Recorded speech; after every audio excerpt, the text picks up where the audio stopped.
تو مجھے صاف لگتا ہے کہ وہ والی باتیں زیادہ ٹرینڈ میں آتی ہیں جو ایک سرٹن آئیڈیالوجی کو سپورٹ کرتی ہیں. ٹھیک ہے ٹھیک ہے. تو آٹومیٹیکلی وہ پولیٹیکل مینوورنگ تو اسی بات سے ہوگی نا. اب آپ یو ایس کے الیکشن کے کانٹیکس میں دیکھ لیجیے. یو ایس کے الیکشن کے کانٹیکس میں جو ایگزٹ پولز تھے جو سارے کے سارے بہت بڑے ڈفرنس کے ساتھ پریزیڈنٹ ٹرمپ کے خلاف تھے. 13 سے 22 پوائنٹس تک وہ پروجیکٹ کر رہے تھے کہ پریزیڈنٹ ٹرمپ ہاریں گے. اور یہ والے ایگزٹ پولز اور ان کی خبریں یہی ٹرینڈ کر رہی ہوتی تھی. ٹھیک ہے. لیکن گراؤنڈ پہ کیا ہوا؟ گراؤنڈ پہ تو یہ ہوا نا کہ بہت کم مارجن سے پریزیڈنٹ ٹرمپ ہارے. بالکل. اور ان کی جو ہار بھی ہے وہ اس کو ابھی تک مان نہیں رہے. ٹھیک ہے.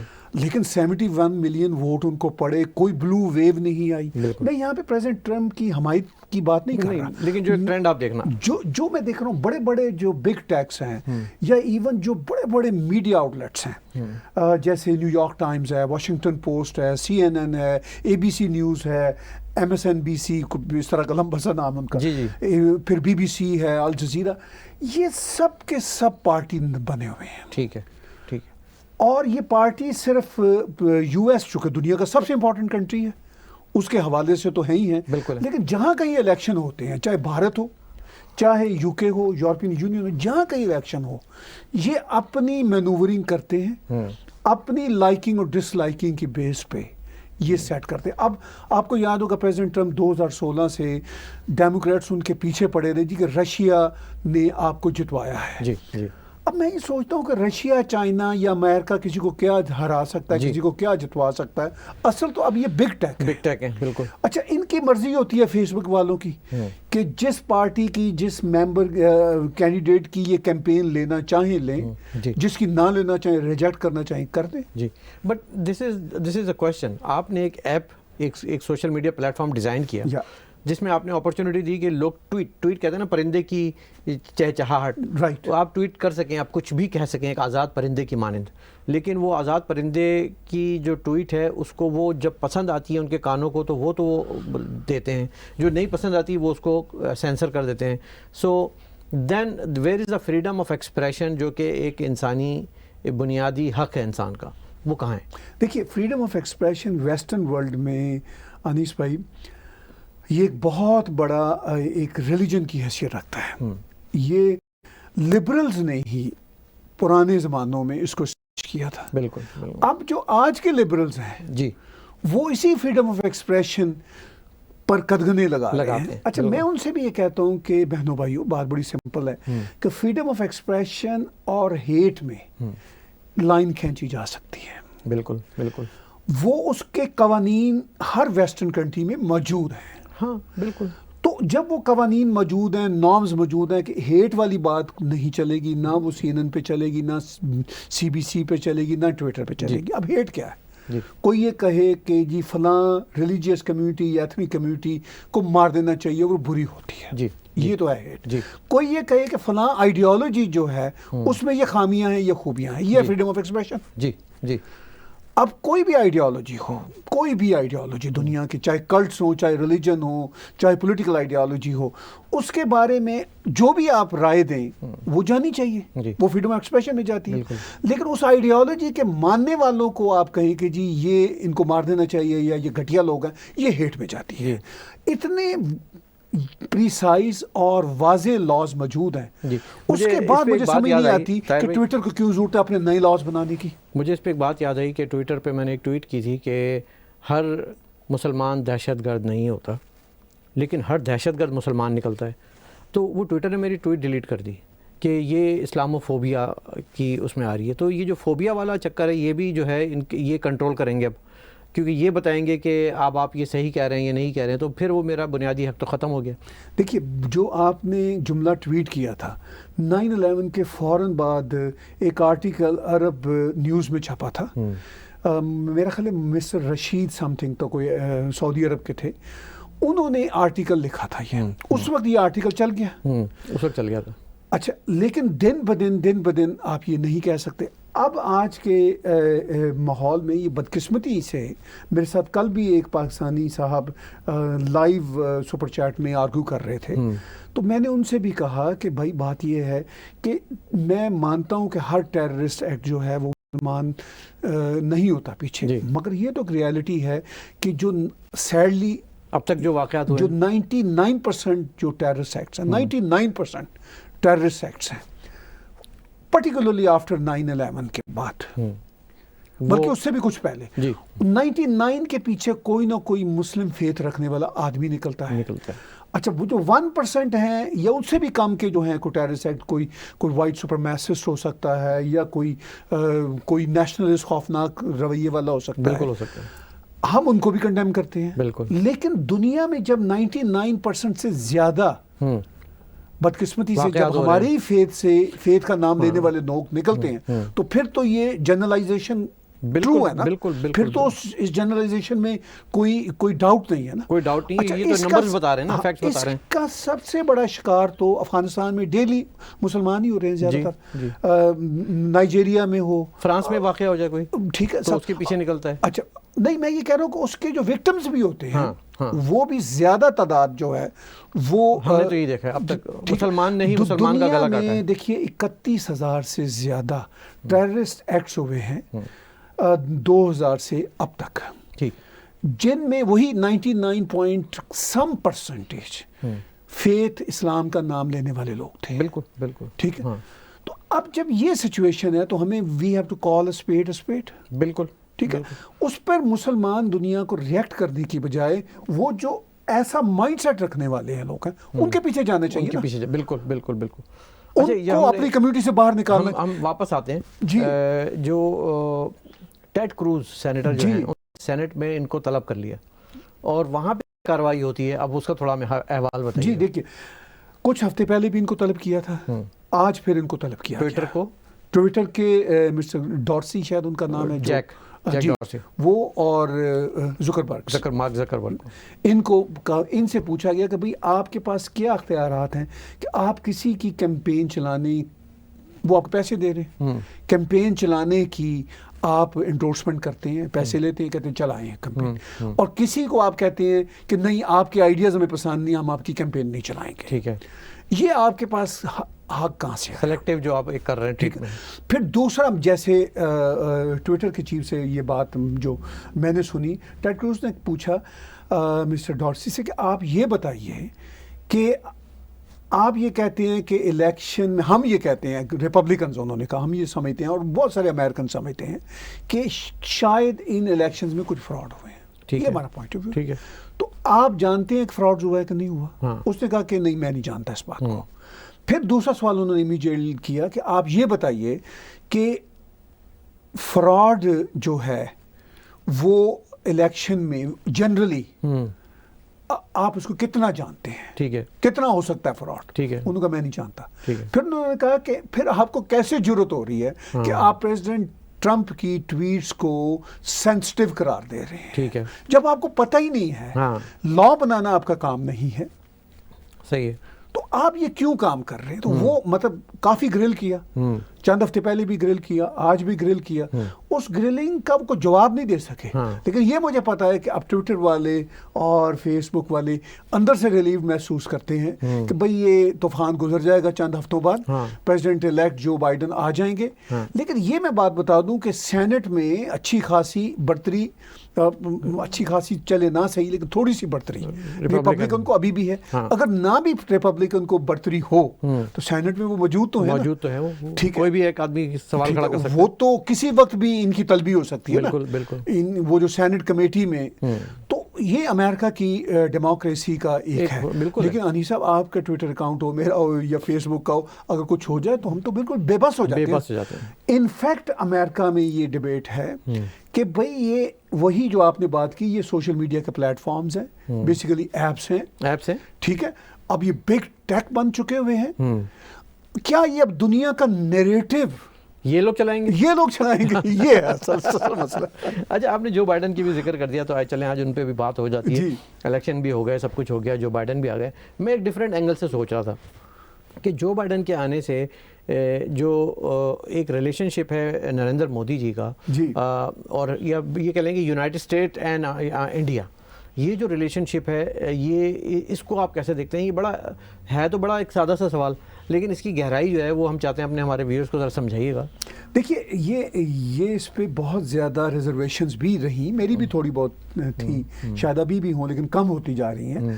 اس کے کم ہونے کی وجہ یہ ہے کہ پرائم منسٹر نریندر مودی نے ان کو امیجیٹلی کنگریچولیٹ کیا تھا جب پتہ چلا کہ وہ پریزیڈنٹ الیکٹ ہو چکے ہیں. ٹھیک ہے. آج ہی ان کی بات ہوئی ہے جو بائیڈن سے، مودی صاحب کی، اور وہ بات بھی بڑی پازیٹیو رہی ہے. اور سیکنڈلی یہ بھی ہے کہ جو بائیڈن کی ایڈمنسٹریشن جو آئے گی اس کے بارے میں مبصرین یہ کہہ رہے ہیں کہ ٹرمپ ایڈمنسٹریشن بھارت کے ساتھ دوستی کی باتیں تو بہت کرتے تھے، پریکٹیکلی بہت نہیں ہوتا تھا، خاص طور پر ٹریڈ کے لیول پہ، بلکہ وہ الٹا ٹیرف لگا دیے تھے بالکل ٹرمپ صاحب نے.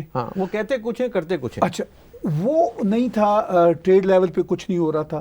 ہاں ٹھیک ہے، یہ اسٹریٹجک لیول پہ کوآڈ کی بڑی میٹنگز ہوئیں ابھی، بلکہ 2 ہفتے پہلے ہی مائک پومپیل اور ریسنٹلی ریزگنیٹڈ جو مارک میں ان کو دوسرا نام بول رہا ہوں، وہ گئے ہوئے تھے US اسٹیٹ ڈیفنس سیکرٹری. اب وہ انہوں نے ریزائن کر دیا پریزیڈنٹ ٹرمپ کے ساتھ اختلافات کی وجہ سے، چونکہ وہ US سے پریزیڈنٹ ٹرمپ US کی فوجیں نکالنا چاہ رہے ہیں کافی حد تک، جو آج اعلان کر دیا، وہ اس کی مخالفت کر رہے تھے افغانستان سے اور عراق سے. تو اینی ہاؤ جو بائیڈن کی اور پرائم منسٹر نریندر مودی کی جو کیمسٹری ہے لگتا ہے وہ اچھی بنے گی، وہ لگتا ہے اچھی بنے گی اور پریکٹیکلی چیزیں کافی ہوں گی. اچھا، چونکہ انڈیا اور امریکہ کے تعلقات کافی ایڈوانس لیول تک پہلے ہی آگے جا چکے ہیں. ٹھیک ہے. تو یا تو وہ آگے جائیں گے، ٹھیک ہے، پیچھے جانے کا اس کو کوئی چانس نظر نہیں آتا. اچھا، ہم جو بائیڈن کے ساتھ تو نریندر مودی جی کا دیکھتے ہیں، ہم یہ بھی دیکھ رہے ہیں کہ دنیا کا جو یہ ایک اسپیکٹرم ہے جی، اس میں انڈیا ہر جگہ نظر آ رہا ہے. یس، ٹھیک ہے. یونائٹڈ اسٹیٹس کی بات کر لیں، شنگھائی کوآپریشن آرگنائزیشن کی بات کر لیں، یا برکس کی بات کر لیں. اب میں چاہوں گا تھوڑا سا برکس بھی لوگوں کو سمجھائیں کہ Brazil, Russia, India, China and South Africa. جی، بڑا یہ بڑی امپورٹنٹ ایک باڈی ہے. جی دیکھیے، برکس جو ہے، برکس میں یہ 5 کنٹری ہیں. جی. B سے برازیل، R سے رشیا، I سے انڈیا، C سے چائنا اور S سے ساؤتھ افریقہ. ٹھیک ہے. اور یہ کئی سالوں سے ان کی میٹنگز ہو رہی ہیں. چند سال پہلے ہی چائنا میں ایک میٹنگ تھی، اس میں پاکستان کی طرف سے ہونے والی ٹیررزم پہ کافی کنسرن کا اظہار کیا تھا اور چائنا نے اس کو انڈورس کیا تھا. اچھا، ٹھیک ہے. برکس کی میٹنگ میں، برکس کی میٹنگ. اب جو آج کی ورچوئل میٹنگ ہوئی ہے، چونکہ اب کووڈ کے زمانے میں ساری میٹنگز ہی ورچوئل کی ہو رہی ہیں، آج کی جو ورچوئل میٹنگ ہوئی ہے اس میں پرائم منسٹر مودی اور پریزیڈنٹ شی کا موجود ہونا اس لیے بھی امپورٹنٹ ہے کہ وہ جو گلوان میں جو سارا واقعہ ہوا اور جو ٹینشن رہی، ابھی بھی وہ جے شنکر جی کا کہنا ہے کہ ابھی بھی کوئی بہت اچھے تعلقات نہیں ہیں چائنا اور آن اے سرٹن بارڈر انڈیا کے. ویسے بھی بھی نہیں ہے، کافی سخت میری آپس میں سرد میری بھی ہے. اور اس کی وجہ یہ ہے کہ ایپ وہاں پہ بین ہے، کاروبار کافی کم ہوا ہے، چونکہ چائنا کاروبار ہی کرنے میں زیادہ انٹرسٹڈ ہے. لیکن چائنا کی خوبی ہے، جی، چائنا کی خوبی ہے کہ وہ دشمنی بھی کرتا ہے، دوستی بھی کرتا ہے. ہاں، لیکن وہ کاروبار بھی کرتا ہے. لیکن اب یہ طریقہ چائنا کو سکھایا تھا امریکہ نے. ٹھیک. ٹرمپ صاحب کو ایک کریڈٹ ضرور جاتا ہے کہ انہوں نے مسلز دکھائی چائنا کو ٹریڈ کے لیول پہ، چونکہ دنیا میں آج کسی کو بھی ٹریڈ کے علاوہ کچھ سمجھ نہیں آتی. ٹریڈ بڑھے گا تو سب خوش ہیں، ٹریڈ کم ہوگا تو سب کی گردنیں جو ہے بند ہو جاتی ہیں. تو اس سارے کھیل تماشے میں برکس میں جو آج کی ورچوئل میٹنگ ہوئی ہے اس میں پرائم منسٹر نریندر مودی نے یہ سٹینڈ لیا کہ برکس کے فورم پہ بھی ٹیررزم اور ٹیررزم کرنے والے ملکوں کی بھرپور مذمت ہونی چاہیے، ان کی روک تھام ہونی چاہیے. یہ انہوں نے ان کی روک تھام ہونی چاہیے. ٹھیک ہے. اچھا، جب یہ بات پرائم منسٹر نریندر مودی کریں گے تو اس کا ایک ہی ہوتا ہے، اور کوئی ہے ہی نہیں، وہ پاکستان ہے. جی. چونکہ آپ بار بار عمران خان کو سنتے ہیں، وہ کہتے ہیں کہ ہمیں ٹیررزم کے نام پہ لپیٹتے ہیں اور انڈیا والے لپیٹتے ہیں، مودی جی لپیٹتے ہیں. مودی جی نے پھر لپیٹا. ہاں. اور مودی جی جب بھی ٹیررزم کی بات کریں گے وہ پاکستان کی بات کریں گے، اس لیے کہ ان کے پوائنٹ آف ویو سے ٹیررزم کا سارا جو فساد ہے پاکستان میں ہے. وجہ یہ کہ بھارت میں کوئی اور کنٹری تو آگے ٹیررزم کرتا نہیں ہے. صحیح بات ہے. چاہے وہ ممبئی کا اٹیک ہو، اس پہ اگلے ہفتے ہم شاید تفصیلی بات کریں گے، مگر یہ مہینہ وہی ہے، بالکل نومبر کا مہینہ، تو وہ بھی پاکستان سے سارے کے سارے تانے ملے ہوئے ہیں. صرف تانے ہی نہیں، ثابت ہوا. بالکل ہوا، بالکل. اچھا، پھر یہ آپ کا دہلی پارلیمنٹ اٹیک، بالکل. پھر وہ 93 کے آپ وہ بمبئی کے اٹیک، بالکل یاد کریں ذرا پرانی بات. بالکل. پھر یہ پٹھان کوٹ کا واقعہ ہو، کوئی بھی لے لیں آپ، مطلب یہ اس کے پیچھے سارے کے سارے جو ہوتے ہیں کھرے جا کے ملتے ہیں. اور کشمیر میں تو ہر دوسرے روز ہو رہا ہوتا ہے یہ کام. تو جب پرائم منسٹر نریندر مودی یہ بات کریں گے تو وہ ان کا کھل کے پاکستان کو چیلنج کرنا مقصد آتنکوادی ایجنڈا جو ہے وہ اس پہ برکس پہ بھی ہونا چاہیے. اس پہ کسی نے ان کو آبجیکٹ نہیں کیا، انکلوڈنگ چائنا، انکلوڈنگ چائنا نے بھی آبجیکٹ نہیں کیا، رشیا بھی نہیں کرے گا آبجیکٹ. حالانکہ رشیا کے پاکستان کے ساتھ پہلے کی نسبت ذرا بہتر تعلقات ہیں، لیکن اس پہ کسی نے بھی نقطہ اعتراض نہیں اٹھایا. تو آپ نے جو بات کی کہ انڈیا صرف یو ایس کے ساتھ ہی کوآڈ میں یا اسٹریٹجک الائنس میں نہیں ہے، جی اس میں بھی بہت آگے ہے. برکس ایک بہت امپورٹنٹ آرگنائزیشن ہے، بالکل، اس میں بھی بہت آگے ہے. اور پھر یہ بڑی امپورٹنٹ بات ہے کہ آج جو برکس کا اجلاس تھا اس میں صرف 5 لیڈر تھے. جب شنگھائی کارپوریشن آرگنائزیشن کا پچھلے ویک ہوا تھا اجلاس تو اس میں 17-18 کنٹری ہیں. ٹھیک ہے، تو وہ ذرا زیادہ چونچو کا مربع ہے. یہ بہت سلیکٹیو ہے، اور اس کا مقصد یہی تھا کہ یہ نیو ایمرجنگ اکنامک پاورز ہیں، برکس ہیں، Brazil, Russia, you can't ignore them. ٹھیک ہے. تو اس اعتبار سے صرف 5 لوگ تھے، جس میں سے 2 کی ٹینشن ہے. ٹھیک ہے، پریزیڈنٹ شی کی اور پرائم منسٹر نریندر مودی کی. لیکن پھر بھی ساتھ بیٹھے ہوئے، ساتھ بیٹھے ہوئے. کوئی ان کے جو ایجنڈے پہ انہوں نے تو نہیں کہا کہ نہیں پاکستان کے ہم دوست ہیں، نہیں پاکستان ہمارا یار ہے، ٹھیک ہے نا، ہمالیہ سے اونچی، شہد سے میٹھی، اور وہ عرب سمندر سے گہری جو دوستی ہے، وہ انہوں نے اس کا ذکر ہی نہیں کیا. پریزیڈنٹ شی نے وہ بالکل نہیں روکا ان کو، تو روکا ہی نہیں انہوں نے، کوئی نقطہ اعتراض نہیں دیا، بلکہ انہوں نے کووڈ کی ریسرچ کے سلسلہ میں اور بھی معاملات کے سلسلے میں انڈیا کے ساتھ بھرپور تعاون کی بات کی. لینگویج ذرا چینج نظر آئی ہے. Brazil, Russia, India, China, South Africa, جی اس میں جو کہانی میں ٹوسٹ ہے وہ یہ کہ رشیا کیا کر رہا ہے. رشیا دیکھیے، رشیا کا کیا کردار؟ رشیا ایک بہت بڑی ریجنل پاور تو ہے. 2 وجوہات. ایک تو یہ ہے کہ رشیا اپنے ایریا میں دنیا کا سب سے بڑا کنٹری ہے اور وہ اس ریجن میں ہے. دوسرا یہ کہ رشیا کے پاس آئل گیس کے جو ذخیرے ہیں وہ اتنے بڑے ہیں کہ اب یہ چین کو یا کسی کو مڈل ایسٹ سے تیل گیس لینے کی کوئی ضرورت نہیں ہے. ٹھیک ہے، اب تو مڈل ایسٹ سے تیل ویل لینے کی تو امریکہ کو بھی ضرورت نہیں رہی. اب تیل کی وہ سیاست اور تیل کی کہانیاں ختم ہو گئی، تیل کارڈ ختم ہو گیا. ہاں، تیل کارڈ ختم ہو گیا. اب تو جو کوئی خریدتا ہے وہ جس کو سوٹ کرتا ہے اس کی بیس پہ خریدتا ہے. اب چائنا بہرحال دنیا کا بہت بڑا کنزیومر ہے تیل کے معاملے میں، اور بھارت بھی بہت بڑا کنزیومر ہے. اور بھارت اور چائنا کے علاوہ برازیل جو ہے وہ بھی ایک ایمرجنگ اکانومی ہے. ٹھیک ہے، بہت بڑی انڈسٹریز ہے وہاں پہ. ساؤتھ افریقہ کے ریجن میں ایک ایمرجنگ اکانومی ہے. تو ان سب کو چائنا کی جہاں اس کے ساتھ ٹریڈ کی ضرورت ہے، انڈیا کے ساتھ ضرورت ہے، وہاں رشیا کے ساتھ بھی ضرورت ہے. بالکل. اور پھر رشیا کا پرانا جو ہسٹورک پارٹ ہے، آفٹر آل سوویت یونین رہا ہے. بالکل. ابھی بھی رشیا ایک اسٹرانگ پاور تو ہے. بالکل. اگر آپ رشیا کو ان 5 ملکوں سے نکال دیں، اگر دنیا کے پرسپیکٹو میں دیکھیں، ٹھیک ہے، تو امریکہ کے بعد اگر جن 4-5 ملکوں کے نام آئیں گے تو وہ امریکہ کے بعد میں آپ کو صاف نام بتاتا ہوں، چین ہے، رشیا ہے، یورپین یونین اور بھارت ہے. بالکل ہے، بالکل. یہ ہے سب سے بڑے اسٹیک ہولڈر. بالکل. اچھا، اب یہ دیکھیں کہ بھارت اور روس کے ایک تاریخی تعلقات ہیں. ایبسولوٹ. ٹھیک ہے نا، مطلب اتنے گہرے تعلقات ہیں کہ جب آپ کولڈ وار ہو رہی تھی اور جب دنیا 2 حصوں میں ڈیوائیڈڈ تھی، امریکہ ورسز رشیا، انڈیا بھارت کے ساتھ اور بھارت انڈیا کے ساتھ کھڑا تھا. تمام جو ان کا ایمونیشن اور آرمز ہے وہ آج بھی رشیا سے آتے ہیں. تو رشیا ایک انفلوئنس رکھتا ہے بھارت، اور اس کے چائنا کے ساتھ بھی برے تعلقات نہیں ہیں دیکھا جائے تو یہ جو ایکویشن بن رہی ہے، اور یہ جو اب ہم نے شنگھائی کوآپریشن کی بات کی، کوآڈ کی بات کی، برکس کی بات کی، ویئر از پاکستان ان دس؟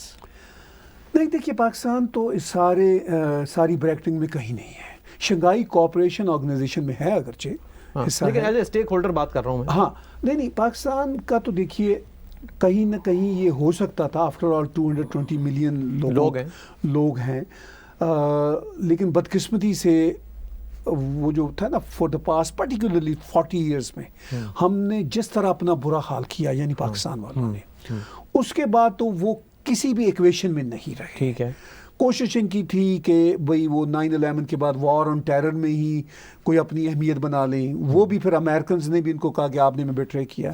پاکستان والے کہتے ہیں نہیں آپ نے ہمیں بیٹرے کیا. یہ ساری بحثیں بیکار ہیں practically. But Pakistan could be a very crucial partner, small partner, چھوٹا پارٹنر ہو سکتا تھا اگر وہ رسپانسبل بیہیو کر رہا ہوتا.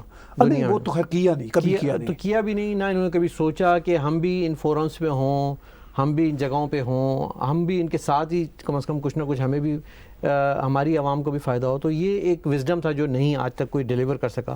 ہم وہی آج جو دنیا دیکھ رہی ہے کہ مودی صاحب جو ہے وہ ان فورمز پہ ورچولی بات کر رہے ہیں. ہم دیکھ رہے ہیں کہ وہ شیخ رشید, فواد چودھری, اس طرح کے فردوس عاشق اوان اتنے چھوٹے لیول پہ گر گئے ہیں کہ we don't look like a nuclear state جو کہ ایک زمانے میں رسپانسبل دنیا کا اسٹیک ہولڈر, اسٹریٹجک پارٹنر ہوا کرتا تھا. So it is unfortunate. دیکھیے انفارچونیٹ ان کے پوائنٹ آف ویو سے ہے, مگر انفارچونیٹ تو تب ہے نا کہ وہ اس کو ریئلائز کریں. وہ تو ریئلائز ہی نہیں کرتے. وہ تو یہی سمجھتے ہیں کہ پنجابی کا ایک ایکسپریشن ہے, مجھے اجازت دیجیے, چھوکر کھیٹ. اچھا, یہ جو چھوکر کھیٹ سے مراد یہ ہے کہ یہ جو چھوکرے ہوتے ہیں فواد چودھری اور یہ فیاض چوہان اور وہ مراد سعید, اس طرح کے جو لوگ, ہاں جو مطلب گلی محلے کی زبان ہوتی ہے کہ ہم نے جی وہ بھارت کے اندر گھس کے پلوامہ کا ٹیررسٹ اٹیک کیا, یا تاج میں ٹھیک ہے, پھر دوست کریں گے, لال قلعے پہ جھنڈا لہرا دیں گے, کہ مطلب یہ اب یہ ہے آپ کی اسٹیٹ. اچھا یہ وہ اسٹیٹ ہے, اور اس کے جو بڑے کھلاڑی ہیں عمران خان صاحب, وہ ریاست مدینہ ریاست مدینہ کی بات کرتا رہتا ہے, کچھ بھی نہیں اندر سے. ریاست مدینہ میں کا یہ حال ہے کہ اس میں غریب آدمی مر رہا ہے. سر غریب آدمی مر رہا ہے, غریب بچیوں کا ریپ ہو رہا ہے, ٹھیک ہے نا, وہاں پہ کنورژن ہو رہے ہیں بچیوں کے, وہاں پہ ایک بری صورت حال. مطلب ہم کتنی بات کر چکے ہیں اس پہ, اور یہ سدھرتے ہوئے حالات روز دکھائی دیتے ہیں کہ روز ایک مرڈر ہوتا ہے, روز ایک ریپ ہوتا ہے. خیر یہ تو سدھرنے والی نیشن نہیں ہے. ایک اور آرگنائزیشن ہے جس کو میں چاہوں گا بلومبیری اکنامک فورم. جی مطلب یہ تو ایک کے بعد ایک جسے کہتے ہیں نا کہ کرکٹ کے اس میں کہتے ہیں کہ چھکے پھر چھکا اور پھر چھکے پہ چھکا مار رہے ہیں مودی صاحب. تو یہ جو اکنامک فورم ہے بلومبیری, اس میں بھی ایک ورچوئل سمٹ ہوا ابھی. جی آج ہی ہوا ہے نا, آج ہی کی کافی ڈیولپمنٹ ہے. اس میں بھی مودی صاحب آف کورس دیکھیے یہ کبھی بھی مس تو نہیں کر سکتے نا, بھارت کو مس نہیں کر سکتے. اور مودی جی کہاں جائیں گے مودی صاحب, ہر جگہ آپ کو نظر آ رہا ہے. وہ تو ہر جگہ بھارت مودی جی ہر جگہ تمام انٹرنیشنل لیول. وہ جو انڈینز کہتے ہیں کہ مودی ہے تو ممکن ہے, ایک تو ہے کہ مودی ہے تو ممکن ہے, اور دوسرا مجھے I have to be fair, Modi ji ہیں وہ تو اچھی بات ہے, اس لیے کہ وہ ایک بہت ہی ڈٹرمنٹ قسم کی ویژن ہے سر. اگر فرض کیجئے جب وہ نہیں بھی تھے آج سے 6 سال پہلے, تب بھی انڈیا اپنی جگہ تھا. جو بھی پالیسیاں تھیں بھارت کی, انٹرنل کچھ پالیسیوں سے آپ ایگری کر لیں, کشمیر کی نہ کریں, لیکن بھارت تو تھا نا. ٹھیک ہے, اور یہ ایک دن کی کہانی نہیں ہے. یہ 1990 سے خاص طور پر بھارت کا جو اسرٹیو رول ہے وہ دنیا تسلیم کر چکی تھی. ٹھیک ہے. اب مودی جی کے آ جانے سے جو انٹرنیشنل ان کا اسٹیک ہولڈر بننا ہے وہ اور ان کا قد بڑھ گیا ہوا ہے. ٹھیک ہے, اور اس کے بعد جو بھی صورتحال ہوگی وہ تو بات کی بات ہے, لیکن وہ اپنی جگہ. لیکن میں اس کو پھر جوڑوں گا وہی پاکستان کی صورتحال کے ساتھ جو آپ نے پیچھے بھی بات کی.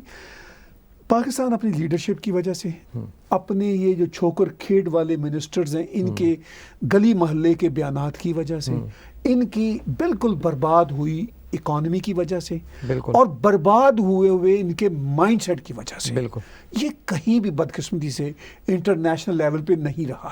اور جب یہ کبھی آتا ہے انٹرنیشنل لیول پہ تو پھر یہ چھلانگیں لگاتے ہیں. اب آپ کو یاد ہوگا کہ چند ہفتے پہلے ہی وہ عبداللہ جو افغانستان کے نمبر 2 ہیں, وہ پاکستان کے دورے پہ گئے تو پاکستان کا وزارت خارجہ اور یہ پاکستان کی سرکار اچھل کود رہے تھے جی کہ افغانستان کے نمبر 2 ہمارے پاس آ گئے ہیں اور بھارت کی کوششیں ناکام ہو گئی ہیں ہمیں آئسولیٹ کرنے کی. اس دورے سے وہ 1 دن کا غالباً دورہ تھا, وہاں سے 1 یا 2 دن کا, وہاں سے نکل کے وہ سیدھا دلی گئے اور وہاں وہ زیادہ عرصہ ٹھہرے اور وہاں جا کے انہوں نے زیادہ امپورٹنٹ باتیں کی اور کچھ باتیں وہ کی جو پاکستان میں کر کے آئے تھے اس کی اپوزٹ باتیں کی. ٹھیک ہے, اچھا لیکن بھارت کے میڈیا میں وہ کوئی خبر ہی نہیں تھی. ٹھیک ہے, کیونکہ بھارت کے میڈیا میں خبر تو یورپین یونین کے ساتھ ڈائلاگ کی ہوگی, برکس کی ہوگی, بالکل جو بائیڈن کے ساتھ ہوگی, بالکل ٹھیک ہے. وہ اب یہ تو نہیں باتیں ہوگی نا کہ افغانستان کا نمبر 2 ہمارے یہاں کیا کر کے جا رہے ہیں. تو یہ اتنا, یہ اصل میں ایسا میرا خیال فرق ہے, یہ فرق کوئی کمپیریبل ہی نہیں رہا.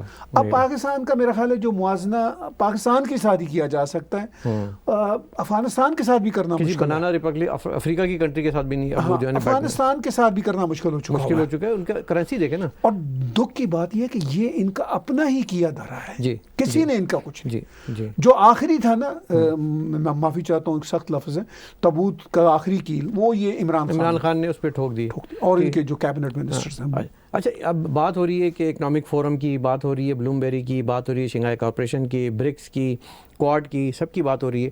جو بائیڈن کی جو ڈیموکریٹس آئے ہیں جی, جس میں پہلے اوباما بھی رہے تھے, بل کلنٹن بھی رہے تھے, اب ہم دیکھ رہے ہیں کہ بل کلنٹن نے بھی ایک جسے کہتے ہیں نا کہ ایک فوڈ فار تھاٹ ایک اسٹیٹمنٹ پھینکا ہے. ہاں, اس میں پارٹیسپیٹ کیا ہے, ان کی ویڈیو بھی ہے. تو وہ کیا ہے؟ دیکھیے, اس میں بل کلنٹن نے اس پاسبلٹی کا بھی اظہار کیا, چونکہ بل کلنٹن ان امریکن پریزیڈنٹس میں سے ہیں جو چائنا کو اپنے ساتھ لائے تھے. ٹھیک ہے, چائنا کو جنہوں نے ورلڈ ٹریڈ سینٹر میں بڑھاوا دیا سب کچھ. پھر اس کے بعد اوباما اس سلسلے میں وہ یہاں میں دوسرے معنوں میں کہوں گا تابوت کا آخری کی ثابت ہوئے کہ انہوں نے چائنا کو اتنا بڑا رول دے دیا. تو آج بل کلنٹن نے یہ کہا ہے کہ ہم چائنا کے ساتھ چل سکتے ہیں کیونکہ یہ وہ ڈیموکریٹ پارٹی کے پرانے لیڈر بھی ہیں, ایون 2 دفعہ پریزیڈنٹ بھی رہ چکے, اور اس کیمپین میں جو بائیڈن کی کیمپین میں بھی انہوں نے ساتھ دیا. تو ٹرمپ رجیم کا یہ کہنا کہ ہم ان کو چائنا کو کارنر کریں گے, اب مجھے نہیں پتا, مشکل ہو جائے گا کہ آگے جا کے پینٹاگون کیا ڈیسائیڈ کرتا ہے, کیونکہ یہ اسٹیبلشمنٹ کیا ڈیسائیڈ کرتی ہے. میرا یہ خیال ہے کہ جس طرح شاید ٹرمپ بھی دنیا میں باتیں کرتے ہیں یا کرتے تھے, ابھی بھی کر سکتے ہیں چونکہ 20 جنوری تک تو ہیں, ان کی باتیں تو وہ کر سکتے ہیں, لیکن اس پہ عمل کتنا ہوتا ہے صحیح وہ ایک الگ بات ہے, وہ دیکھنے والی بات. اب جو بائیڈن اور ان کی ایڈمنسٹریشن, چونکہ جو بائیڈن کی جو سرکار چلے گی, یہ جو بائیڈن اس پہ اتنا آپ کو چھائے ہوئے نظر نہیں آئیں گے, اس پر آپ کو امریکہ چھایا ہوا نظر آئے گا. یعنی امریکہ کی اسٹیبلشمنٹ, بالکل ان کی ٹریڈ پالیسی جو ایک ٹپیکل امریکہ ہوا کرتا تھا, جو ہوا کرتا. یہ نہیں کہ ٹرمپ صاحب نے صبح اٹھے ایک ٹویٹ کر دی, شام کو اٹھے ایک ٹویٹ کر دی, وہ پالیسی ایشو کر دیتے تھے ٹویٹر پہ, شاید اسی وجہ سے ٹویٹر بھی ناراض تھا ان سے. لیکن جو امریکہ ایک ہوا, میں نے بھی ایک ٹویٹ کی تھی کہ جو اب امریکہ پرانا والا امریکہ آ جائے گا, یہ نیا پاکستان پرانا پاکستان, کیونکہ جو ایک پالیسی ساز لوگ بیٹھ کے فیصلے کرتے تھے وہ آ جائیں گے شاید. وہ کسی حد تک برا بھی تھا, کسی حد تک اچھا بھی تھا, کیونکہ مسل دکھایا ٹرمپ صاحب نے, چائنا کو سیدھا کیا, سیدھا پتہ نہیں صحیح معنی کسی حد تک تو کیا تھا. ہاں, وہ کووڈ کی وجہ سے نا کمپلیکیشنز ہو گئی. اب کووڈ ایک بہت بڑا چیلنج ہے, کووڈ کی ویکسین ایک بہت بڑا چیلنج ہے. کہہ رہے ہیں کہ بن رہی ہے, 94.5% ہو گئی ہے, میڈرنا نے کہا ہے, فائزر نے کہا 90% ہے. اب یہ 100% ہو جائے, پھر دنیا تک پہنچ جائے, تو پھر یہ چیلنج کچھ قابو میں ہوتا ہے. لیکن امریکہ دنیا کے ساتھ کس طرح بیہیو کرے گا, ابھی یہی ایزیوم ہم کر سکتے ہیں کہ پرانے سٹائل میں کرے گا, پرانے سٹائل میں کچھ نئی پالیسیاں لے کر آئیں گے, یہ میں کہہ سکتا ہوں. لیکن پریکٹیکلی یہ 1 سے 2 سال میں پتہ چلے. اچھا, جو بائیڈن کے آنے پہ جو شادیانے بجا رہے ہیں پاکستان کے کچھ لوگ, جی, کہ شاید یہ ہمارے حق میں بہتر ہے, از اٹ ٹرو؟ شاید کچھ معاملات میں پاکستان کو شاید کو تھوڑی بہت فنڈنگ ہو جائے, ٹھیک ہے, میں شاید کہہ رہا ہوں, لیکن پاکستان پر جو اسٹیبلشمنٹ پر جو ٹرسٹ ہے امریکنز کا وہ مکمل طور پر ختم ہو چکا ہے. اٹ ڈزنٹ میٹر کہ ٹرمپ ہے وہاں پہ یا جو بائیڈن ہے. کہتے ہیں کہ جو ٹرمپ کی وجہ سے جو FATF کی تلوار آج تک لٹکی ہوئی ہے پاکستان پہ, سو کوئی ریلیف ملے گا؟ میرا نہیں خیال ٹرمپ کی وجہ سے ہے فیٹف کی. وہ انہوں نے ایک ٹف سٹانس لیا ہوتا. فیٹف کی جو تلوار ہے وہ ٹرمپ سے زیادہ مجھے یورپین یونین کی اور خود جو فائنینشیل ایکشن ٹاسک فورس کا ادارہ اس میں تو کوئی چینج نہیں آئی, ان کی اپنی فائنڈنگز کی بیس پر ہے. ٹھیک ہے. وہ پھر اس کے بعد یہ سارے ٹیوے چل رہے ہیں, ٹھیک ہے, ایزمپشن چل رہے ہیں کہ یار یہ شاید ہو سکتا ہے ٹرمپ کی وجہ سے سارا ہے. ٹرمپ تو عمران خان کو اپنا بہت اچھا باڈی کہتے تھے. بالکل. تو وہ تو کسی کو بھی کچھ بھی کہتے تھے. ہاں, تو پھر اس کے بعد اگلے دن وہ کچھ اور کہتے تھے. اتنے اچھے دوست کہنے کے باوجود بھی اگر کچھ بھلا نہیں ہوا تو اب دیکھتے ہیں کہ جو بائیڈن تو کوئی ایسی لینگویج یوز نہیں کر رہے, نہ اچھی نہ بری. بالکل. پریکٹیکلی کیا ہوتا ہے یہ آئندہ 6 مہینے سے سال میں ذرا واضح ہوگا. بالکل. اچھا طاہر بھائی, اب یہ ہمارا پروگرام کا وقت ختم ہو چکا ہے. میں چاہوں گا کہ اب ہم اپنے ویورز کو ایک تو یہ بتا دیں کہ اگلے ویک جو ہے بڑا امپورٹنٹ ہم 26/11 پہ پروگرام کریں گے, اور وہ آپ دیکھنا مت بھولیے گا, اور اس کو ہم آپ کے لیے لے کر آئیں گے. ایک اور اینگل اس میں ہے, اس میں ایک کینیڈین کنیکشن ہے, ہم اس پہ بات کریں گے. اور اس پہ یہاں پہ جو, کیونکہ آپ کو پتہ ہے اس میں کینیڈین بھی جو ہے وہ دو کینیڈین مارے گئے, 2 کینیڈین مارے گئے, چاند زخمی ہوئے. جی, تو وہ ہم as a nation, as a Canadian nation اس کو کیسا دیکھ رہے ہیں, اور یہاں پہ کیا ہو رہا ہے. کچھ ایسی ڈیولپمنٹ ہو رہی ہے جو ہم آنے والے پروگرام میں بتائیں گے. تو اس کے لیے ہمارے ویورز کو ہمارا اگلا پروگرام دیکھنا ہوگا, اور ساتھ ساتھ جو جن چینجز کی آپ نے بات کی ہے, ہو سکتا ہے اگلے ویک تک ہم اس کو امپلیمنٹ کر کے ایک نئے فارمیٹ کے ساتھ ہم پرائم ٹائم لے کر آئیں اپنے ویورز کے لیے. تو وہ بھی ایک بڑی بات ہوگی. آج ہم اس ٹاپک کو یہیں تک رہنے دیتے ہیں, کیونکہ جو ہم انٹرنیشنل ریلیشنز کی بات آج کی ہے یہ بڑی امپورٹنٹ تھی اس خطے کے لیے, اس ریجن کے لیے. طاہر بھائی بہت بہت شکریہ. Thank you. ویورز, جیسا کہ میں نے آپ سے کہا کہ اب ہم بات کریں گے آنے والے پروگرام میں 26/11, اور اس وقت جو کرنٹ افیئرس کی سچویشن ہوگی اس پہ بھی بات کریں گے. ساتھ ساتھ ہم بات کریں گے کچھ ڈیولپمنٹ کراچی میں بھی ہوئی ہے, اس پہ بھی دیکھیں گے کیا اس وقت تک ہمارے پاس کیا رپورٹس آتی ہیں, تو وہ بھی ہم آپ کو دیں گے, کیونکہ یہ ایک بہت بڑا خطہ ہے اس ریجن کا جو کہ اکنامکلی افیکٹ کرتا ہے. اس پہ بات کر سکتے ہیں. اور ہمارا جو نیا فارمیٹ ہے ٹیک ٹی وی پہ پرائم ٹائم کا, اس پہ ہم آپ کو بہت جلد بہت اچھا کانٹینٹ دینے جا رہے ہیں. دیکھتے رہیے گا, سبسکرائب کرتے رہیے چینل, ہماری نیٹ ورک کو سپورٹ کرتے رہیے. آپ کی سپورٹ کے ساتھ ہی ہمیں ہمارے پروگرام کا وقت اب یہاں ختم ہو رہا ہے. انیس فاروق کو اجازت دیجیے گا. آداب.